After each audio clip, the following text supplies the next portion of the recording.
I'm always looking for ways that make the difference. I've always been a believer in that. We've grown as a company. It wasn't without its risks. We expanded quite a bit and it grew rapidly. Now we've been at a scale for 3 years.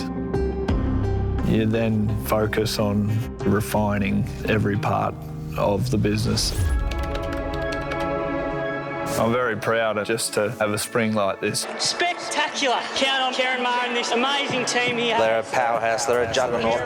You simply cannot stop him. Watch it all unfold and know that every location is finely tuned and working to its optimum. And the Moonee Valley Gold Cup. Ciaron Maher just keeps on booting home the winners. We knew she was on the right trajectory. That was the science behind it.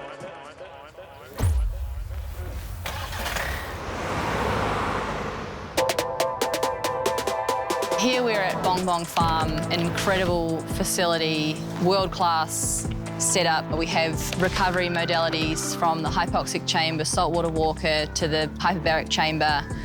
You know, you can really facilitate every type of horse. I think the recovery process is everything. The quicker you can recover, the better it's going to be. It's a beautiful place. Coming out here, it's good for them both physically and mentally, just to freshen up. It's about being relaxed out here and makes it so much easier to train them. Just improving recovery is the word. I think it's just a better way of dealing with recovery as a whole. Recovery is very important, and I think you can get better recovery than you do here at Bong Bong. He is happy. He's just shaking the good. He's so happy as well. We're very lucky here at this facility at Bong Bong.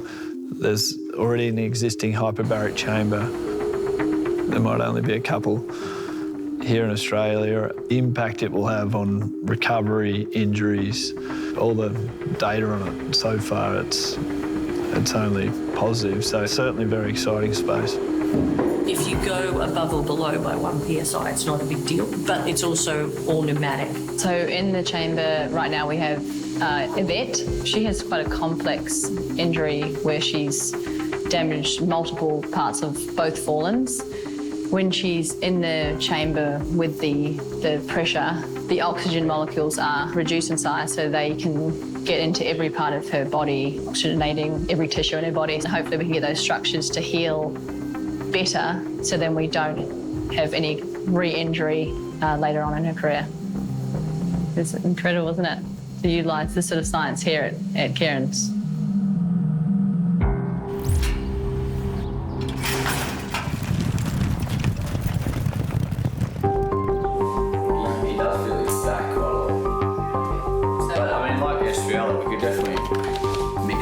So generally after gallops, I can see how they've performed, what speed they went, how their recovery was, if their action was short, long, if it was interrupted.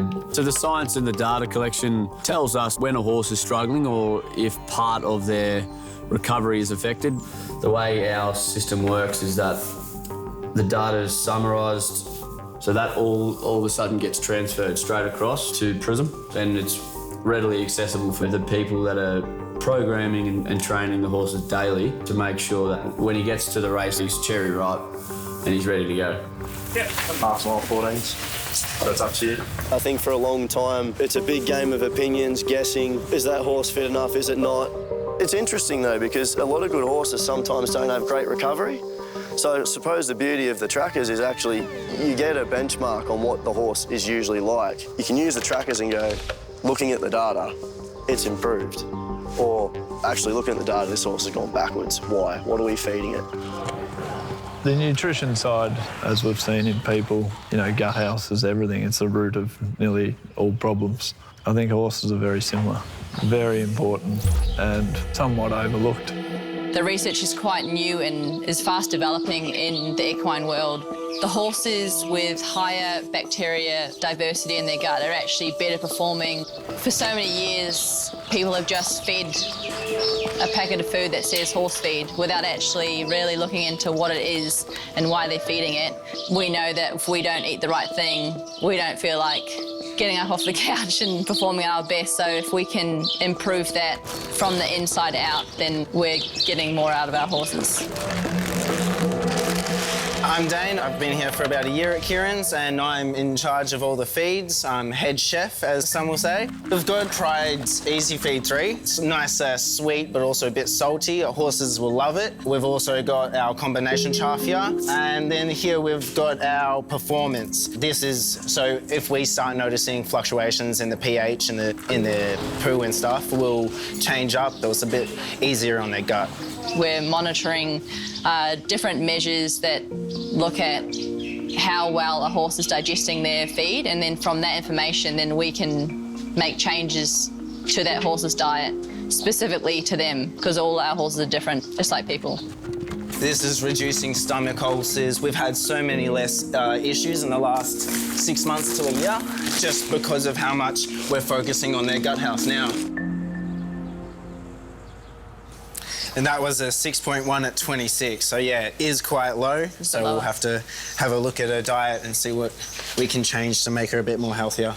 Some horses actually don't have the right enzymes in their gut to actually break down the grain. Horses can only eat so much grain per day in one sort of sitting, as you will. On cue. Fresh. Yeah, there you go. That's exactly what I wanted. I'm so glad. Morning all, Circle of Fire. Morning all, Military Tycoon. Morning all, Duke de Sessa. He'd had his first grass gallop since winning the Caulfield Cup. The data we collect, we are now starting to send through. The information that the owners get, it's been one of our main focuses since we've expanded. Every person craves information. They want it instantly, and the more you do in that space, definitely the more people want. Most of the horses here, they're going to have usually one update a week, film their gallops, the trackers, recording their heart rate, their sectional times. We can put that straight in the update, and we do. We basically are just telling the owners, this is what they've done this morning, this is how they've been, and then from there will be, well, what are the plans? Morning all, here we are with Night Endeavour. Come through his last trial well, and he's worked nicely this morning. Wasn't a really testing gallop. So it's an update on Night Endeavour, who's down at Ballarat.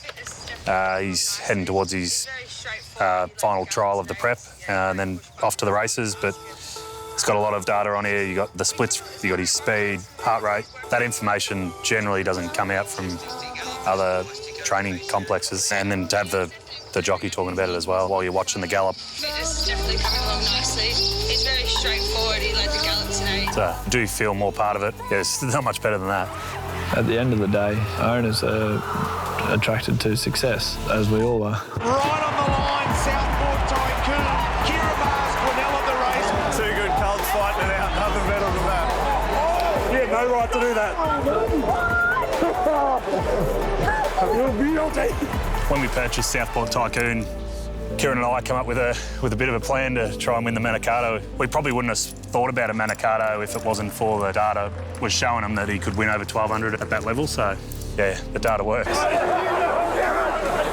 There are times in my career where I would say 100% if I had the data and knowledge that we have now, I would have made much different decisions. That's a part of the journey, I suppose, and you got to believe in it. Horse racing is forever evolving. I guess technology is getting better and better as time goes on, so there will always be an edge. There will always be something more you can do, whether it's feed, training, treatment, management. It just will never stop. This spring's been phenomenal. The horses have hit their marks. The plans have come off. It's been our best spring by a long way. I'm a very happy man at the moment. Yeah, it's going along quite swimmingly.